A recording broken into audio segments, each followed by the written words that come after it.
Hello, welcome to the Ink Crow Show, where I go with what I know, and what I know is that we likely missed a couple of things while watching the GAMEOVERSE pilot, so I wanted to point out some of the things I noticed, and if you notice something that haven't pointed out in this video, please proceed to the comments and tell me. I might even make a follow-up with suggestions that you guys have made. Anyway, let's get right into it. First of all, we have this piece of paper which reveals the names of our two villains from Kit's world being Malice and Mayhem. What you also might not have noticed is this is very likely the villain Fold from later on in the episode, who does the exact same thing, showing the path to success to Flappers and is now showing it to Kit. The syntax being at Kit's planet will also explain why Dusk, the leader of the Farcade in this Alucard Sephiroth-looking guy, is able to get there so fast in order to save Kit from the destruction of her world. As we know, usually these worlds just kind of fall apart unless for some intervention saving these main characters, which is very likely what Dusk is doing here. Due to Dusk having this kind of vampire aesthetic to him, it's my personal theory that he might have been the villain on his original world, thus how he knows to keep the GAMEOVERSE at bay and cease the destruction of their worlds. Which actually would be an interesting twist if Dusk was revealed to be the villain of his original world. It also fits with his whole vibe. Something I'll also point out right now, because I'll bring it up again later, is the fact that Dusk seems to have a heart on his belt, which could be the symbol for the Farcade, but also might just be a thing that I'll bring up later. Then we have these two images of what seems to be Kit's family on the top, because it doesn't just seem like these guys are random characters, they seem more close than just being sidekicks, and more like actual families due to the resemblance of Kit and the other female cat that we see at the top of the image. But something I'd like to point out is the other female character at the bottom who's hand in hand with Kit. Very likely being her girlfriend, judging by the blush lines on their faces, and the heart signed with her name being Lulu. And something I'd like to point out with Lulu is she likely works for the Farcade because we see the same heart symbol I told you to remember on her belt, likely implying that she has a close connection to Dusk, or the fact that she just works for the Farcade and that's her symbol. Next thing you might have noticed is the fact that this is a reference to the original GAMEOVERSE being a much simpler style than the GAMEOVERSE we have now with this pilot, but that is basically what Gobbles is looking at in this image. Next, we have the fact that the syntax ship is shaped like a semicolon, because syntax. But also the fact that the ship looks very close to a wasp, which could just say, oh, how dangerous they are, and the fact the lasers fired out at the bottom.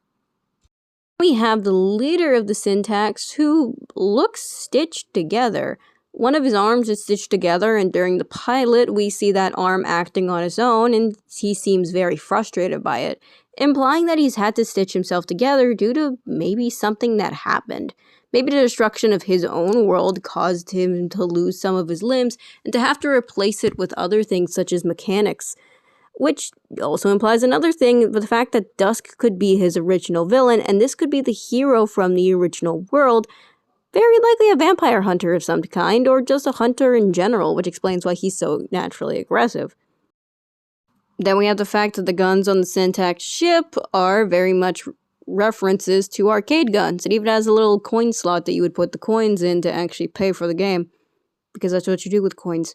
You pay for things.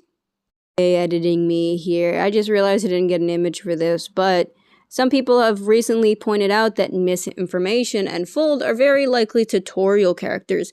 Misinformation being a kind of Siri kind of thing, and Fold being basically like Dora's map. And I think that's really cute. Anyway, moving on.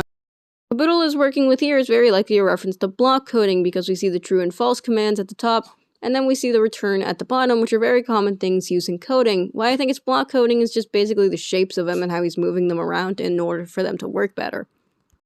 Then we have Kit's various costumes from left to right. We very likely have a reference to McCree from Overwatch or Red Dead Redemption, a reference to general fighting games, most likely Street Fighter, a reference to Tomb Raider or general adventure games, and then, I don't know,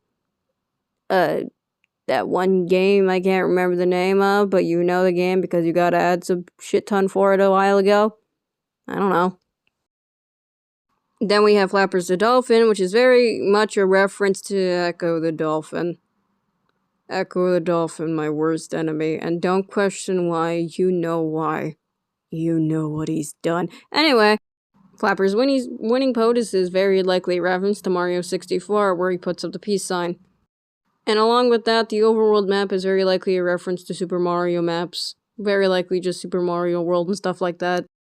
And now we have a lightning round of the things I noticed in the end credits, because I didn't notice all of them, and there isn't enough to actually spend minutes on. So here we go. There's Street Fighter, Ace Attorney, Star Fox, and Kick the Buddy, which is all the ones I noticed. Anyway, that's all I noticed in the Gameoverse pilot. Please tell me if you noticed anything else, because I'm sure I missed a shit ton of gaming references as I went.